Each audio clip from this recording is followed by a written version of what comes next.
Hari ini kita akan masuk seri khotbah yang baru. Tadinya kita sudah nama-nama Tuhan ya, begitu dahsyat. Kita akan masuk seri khotbah baru, yaitu mengenai tanda akhir zaman. Waduh, serem ya. Dan saya percaya kita saat ini sedang menyaksikan momen penting dalam sejarah. Dan saya percaya Tuhan sedang ingin memberikan tanda kepada kita, anak-anaknya. Tanda apa ya? Kita hari ini akan coba melihat dari sisi nubuat di dalam Alkitab. Kira-kira nubuatan itu udah sampai mana sih yang sudah terjadi? Nah, sebelum kita melihat nubuatan yang terjadi, kita harus melihat dulu ke sejarah Israel. Jadi, Tuhan memilih Abraham dan keturunannya. Ya, Tuhan memilih Abraham dan keturunannya, Israel, menjadi keturunan yang spesial di matanya Tuhan. Dan Tuhan punya janji untuk bangsa Israel ini. Tuhan akan memberkati Abraham, membuat bangsanya jadi besar. Semua bangsa akan membuat jadi berkat, jadi bangsa-bangsa. Itu janji Tuhan yang pertama kepada Abraham. Kemudian, untuk memperkuat janji Tuhan, Tuhan katakan, saya mau kasih kamu properti. Jadi Tuhan kasih Abraham satu properti besar, namanya Tanah Kanaan. Tanah Kanaan ini yang kemudian dimasuki oleh Yosua dan keturunannya. Kita tahu. Dan kemudian berjalannya waktu, Tuhan karena bangsa Israel itu sudah mulai jauh dari Tuhan, akhirnya Tuhan sampai harus mengutus Yesus yang lahir dari antara Yahudi untuk merestorasi Israel seperti yang dinubuatkan oleh Nabi Yesaya. Tapi kita tahu orang Yahudi bahkan sampai sekarang nggak semua ya. Beberapa orang Yahudi itu masih menolak Tuhan, dan akhirnya Tuhan Yesus menyampaikan kepada 12 murid-muridnya kabar baik mengenai keselamatan. Jadi keselamatan yang tadinya cuma bisa diterima oleh bangsa Yahudi dan keturunannya, tapi karena mereka menolak Tuhan, makanya Tuhan katakan, jadikan semua bangsa muridku. Makanya kita ini, walaupun kita bukan bangsa Yahudi, tapi kita menerima kabar baiknya. Kita menerima keselamatan yang tadinya kita nggak terima, tapi sekarang kita terima. Ya, jadi kira-kira backgroundnya seperti itu. Dan tanggal 7 Oktober kemarin, saudara tahu, Israel menyatakan bahwa Israel dalam keadaan perang. Dia diserang oleh Hamas. Saudara mungkin tahu siapa Hamas? Dia teroris Islam yang ekstrim berada di Gaza. Jadi pada hari itu dikatakan 3.000 rudal bersamaan ditembakkan ke Israel dan menyebabkan ribuan orang meninggal. Dan perang ini merupakan perang yang paling parah bagi bangsa Yahudi setelah Holocaust. Kalau saudara tahu, Holocaust itu adalah pembantaian bangsa Yahudi waktu Perang Dunia Kedua di Eropa. Di situ menyebabkan mungkin 6 juta Yahudi itu meninggal. Dan perang kali ini disamakan seperti itu parahnya. Perang kali ini parah banget, menyebabkan banyak bayi yang dibunuh, wanita dibunuh, orang tua juga dibunuh. Orang tua yang tadinya udah selamat dari tragedi Holocaust dibunuh juga. Banyak yang kepalanya dipenggal. Dan banyak perbuatan ini dikarenakan ini kayaknya setan yang bekerja ya. Karena sangat jahat. Seluruh dunia mengecam sangat jahat. Perang Israel dan Palestina ini sudah berlangsung bertahun-tahun dikarenakan katanya merebut satu perbatasan Gaza yang diklaim itu harusnya milik Palestina. Padahal di Gaza itu sendiri sebenarnya sudah tidak ada lagi bangsa Yahudi yang ada di sana. Sudah ditarik sama presidennya. Jadi saudara harus tahu ya, kalau saudara baca berita, belum tentu benar ya. Jadi saudara harus cari tahu menurut Alkitab itu apa. Menurut world history, Palestina ini adalah bagian dari wilayah yang dulunya namanya Kanaan. Jadi tanah yang tadinya Tuhan berikan kepada Abraham dan keturunannya, tanah adalah Kanaan kan. Posisinya itu ada kerajaan Yehuda, kerajaan Israel dan Yehuda. Jadi kerajaan Israel kemudian dijajah oleh Roma. Jadi ada tahun 132 sampai 136 CE, dia ganti nama Kanaan menjadi Syria Palestina untuk hukum bangsa Yahudi. Dia namain kotanya yang tadinya namanya Kanaan, dan dijadikan nama kedua musuh bangsa Yahudi itu apa? Syria dan Filistin kan. Akhirnya dipelesetin, akhirnya makin kelamaan jadi Palestina.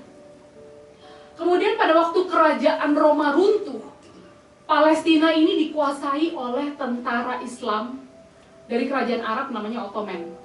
Bisa next? Oh ini, Israel itu, mungkin beberapa dari teman kita udah kesana ya, luasnya dibanding dengan Pulau Jawa itu cuma 0,16 kali.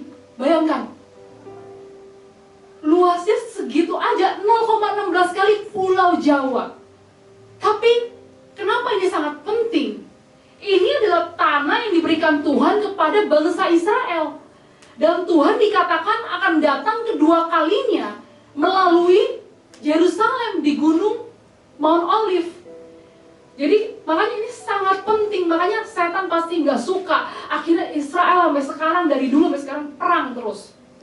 Kita hidup di masa yang paling banyak nubuatan mengenai kedatangan Yesus yang kedua kali itu, nubuatannya paling banyak gitu terjadi.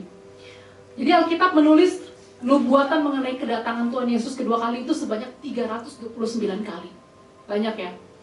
Paling banyak nubuatan mengenai kedatangan Yesus. Alkitab walaupun sudah ada 2000 tahun yang lalu, tapi sampai sekarang kita masih bisa merasakan satu persatu sepertinya nubuatan itu terjadi. Dan ini menunjukkan bahwa apa? Alkitab yang kita baca itu adalah kebenaran yang hidup, dan dia bisa mengetahui kejadian di masa depan. Makanya, sekarang masalahnya kenapa sih kita harus tahu apa yang terjadi di Israel, perang di Timur Tengah, buat apa kita tahu? Karena dikatakan Israel ini adalah bangsa pilihan Tuhan, biji matanya Tuhan. Jadi yang menjadi tanda Israel ini dikatakan dia menjadi tanda untuk kita tahu kita ini sudah memasuki tanda-tanda akhir zaman ini melalui Israel. Nubuatan yang mengenai kedatangan Yesus yang terjadi adalah, saya hari ini nggak bahas banyak sekali nubuatan, tapi saya cuma bahas 3 ya. Nubuatan yang pertama adalah Israel lahir kembali untuk kedua kali. Di Yesaya 66 ayat 8 katakan, siapakah yang telah mendengar hal yang seperti itu? Siapakah yang telah melihat hal yang demikian? Masakan dalam suatu negeri diperanakan dalam 1 hari, dan suatu bangsa dilahirkan dalam 1 kali? Namun baru saja menggeliat sakit, Sion sudah melahirkan anak-anaknya. Jadi kitab Yesaya ini, kalau saudara lihat, ini adalah mengenai nubuatan mengenai kedatangan Tuhan. Dan dia sudah katakan ya, masakan dalam 1 hari 1 bangsa dilahirkan. Belum ada dalam sejarah di dunia negara yang sudah berusia 2000 tahun lebih, tapi dianggap nggak eksis, dianggap nggak ada selama 2 kali. Israel itu stop menjadi bangsa. Kalau kita lihat di Alkitab, mereka waktu itu dijajah oleh bangsa Babylon ya. Akhirnya mereka ditarik keluar dari Israel. Dan akhirnya kita tahu di kitab Nehemia ada bangsa Israel yang dibuang, tapi kemudian 70 tahun kemudian Tuhan membangkitkan Nehemia, membangkitkan Ezra untuk datang kembali membangun kembali kota Yerusalem.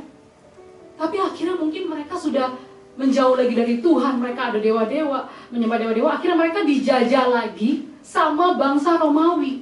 Dan akhirnya bangsa Yahudi diserahkan ke seluruh penjuru bumi, katanya ke 4 penjuru bumi.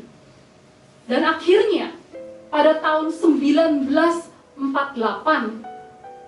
pada waktu Israel ini kecil ya. Next ada gak?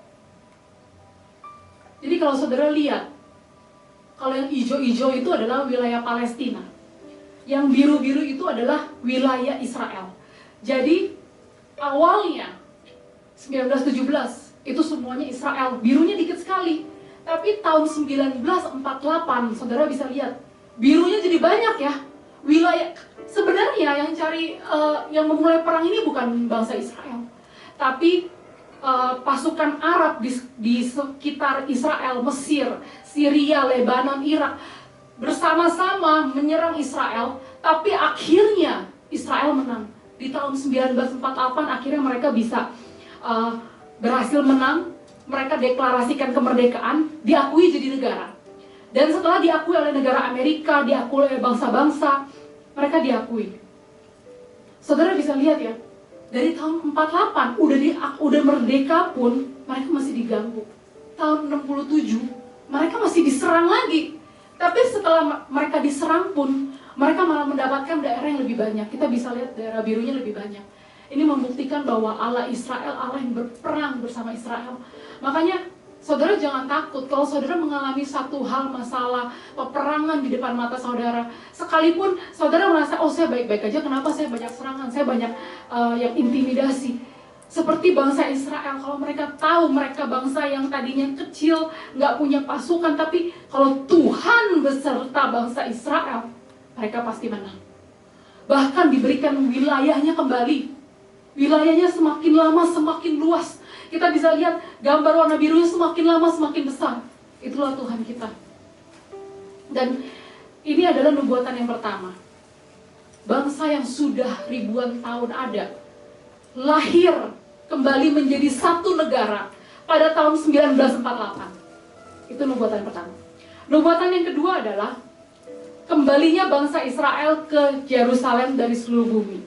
Saya baca di Yesaya 11 ayat 12. Ia akan menaikkan suatu panji-panji bagi bangsa-bangsa, akan mengumpulkan orang-orang Israel yang terbuang, dan akan menghimpunkan orang-orang Yehuda yang terserak dari keempat penjuru bumi. Sejak Israel merdeka, dari tahun 1948 sampai tahun sekarang yang terakhir, sudah ada begitu banyak. Tahun 2020 tercatat 5 juta orang Yahudi yang udah kembali ke Yerusalem. Bisa kasih lihat gambarnya. Dari seluruh penjuru bumi. Belum pernah ada ya satu negara yang bilang, ayo dong semua bangsa Yahudi balik lagi ke kampung halamanmu. Mereka sudah terserak begitu lama dan begitu jauh. Apalagi di Israel ini sebenarnya kan kotanya dibilangnya perang terus ya, karena banyak musuhnya nggak suka. Tapi pemerintah terus mengajak bangsa Yahudi untuk kembali ke Israel, ke kampung halamannya. Dan akhirnya sampai sekarang begitu banyak orang Israel, orang Yahudi balik lagi. Tahun demi tahun mereka punya jumlah terus bertambah. Ini menunjukkan nubuatan yang di Yesaya tadi, yang menunjukkan bahwa aku akan mengumpulkan orang-orang Israel yang terbuang, akan menghimpunkan orang-orang yang terserak dari keempat penjuru bumi. Jadi ini adalah nubuatan ini di Yesaya dikatakan yang mendahului sebelum Yesus datang, ini harus terjadi. Dan ini sudah terjadi. Dan sampai sekarang bangsa Yahudi dari seluruh penjuru dunia terus lagi on the way, mereka mau balik ke Israel. Dan nubuatan ketiga yang terakhir yang saya terangkan hari ini adalah perumpamaan pohon ara. Kita baca sama-sama ya. Di Lukas 21 ayat 30 sampai 32. 2, 3. Apabila kamu melihat pohon-pohon itu sudah bertunas, kamu tahu dengan sendirinya bahwa musim panas sudah dekat. Demikian juga, jika kamu melihat hal-hal itu terjadi, ketahuilah bahwa kerajaan Allah sudah dekat. Aku berkata kepadamu, sesungguhnya angkatan ini tidak akan berlalu sebelum semuanya terjadi. Kita bisa mengetahui kedatangan Yesus sudah dekat dari apa? Tanda-tandanya. Makanya kita harus baca Alkitab kita ya. Tanda-tandanya, Tuhan Yesus bilang di sini kita suruh lihat kemana? Ke pohon ara. Pohon ara ini melambangkan bangsa Israel. Ada teologian yang beranggapan bahwa pohon ara kalau sudah bertunas, artinya dia melambangkan bangsa Israel yang sudah lahir kembali. Tadi kita tahu ya, bangsa Israel lahir kembali tahun berapa? 1948.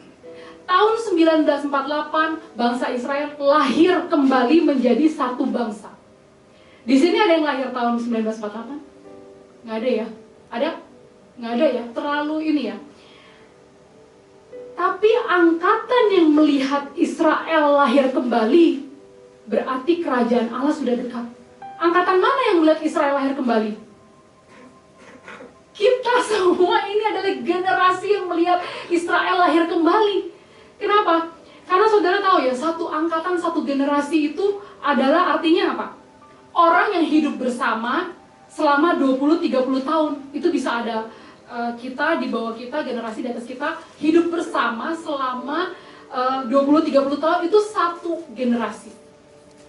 Dan Alkitab katakan manusia itu umurnya berapa? Kalau misalnya sehat bisa 70, bisa 80, itu Alkitab katakan. Jadi angkatan mana yang sudah melihat Israel lahir kembali?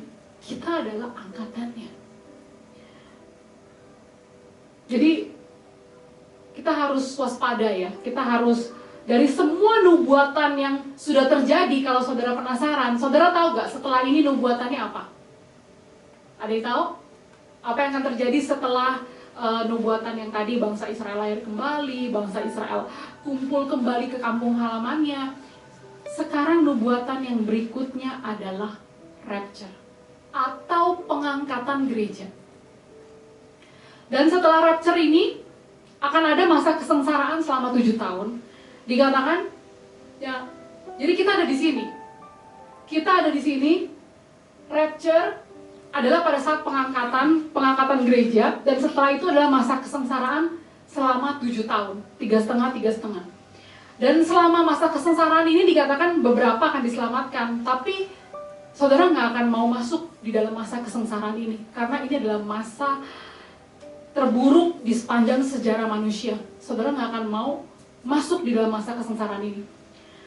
Rapture yang pertama kan disebut pengangkatan gereja. Artinya apa?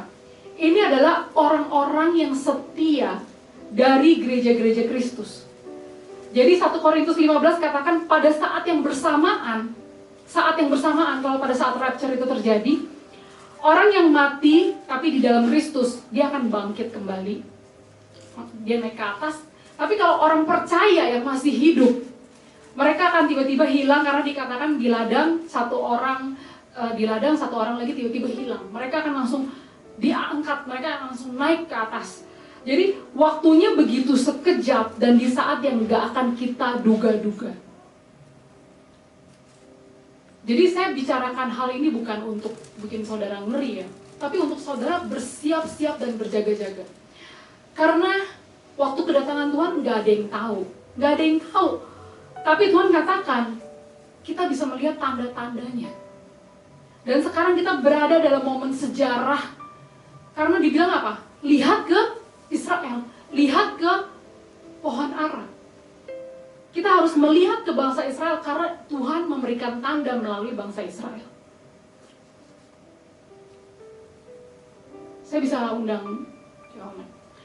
Setelah kita, hari ini kita nggak ada waktu untuk menjelaskan sampai ujung ya. Saya cuma kasih tahu saudara, next apa nih? Next dalam nubuatan itu rapture. Pastikan kita yang hadir hari ini semuanya pengangkatan langsung di rapture, amin? Amin, makanya. Amin ya, semangat. Jadi setelah mendengar nubuatan ini, apa sih yang harus kita lakukan? Hari ini akan saya kasih 3 poin yang harus kita lakukan. Poin yang pertama, Alkitab katakan, kita harus berdoa. We pray for peace for Israel. Kita berdoa untuk kedamaian dan kesejahteraan Israel. Seperti di Mazmur 122. Kemudian yang kedua, kita harus hidup untuk menjalankan panggilan. Kita bukan hidup untuk menjalankan ambisi pribadi kita aja.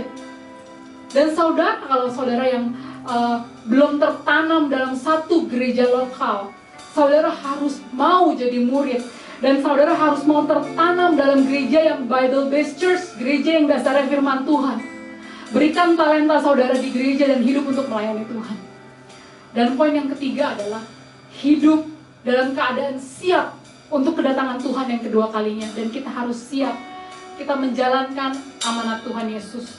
Kita ajak setiap orang kenal siapakah Tuhan dalam hidup kita.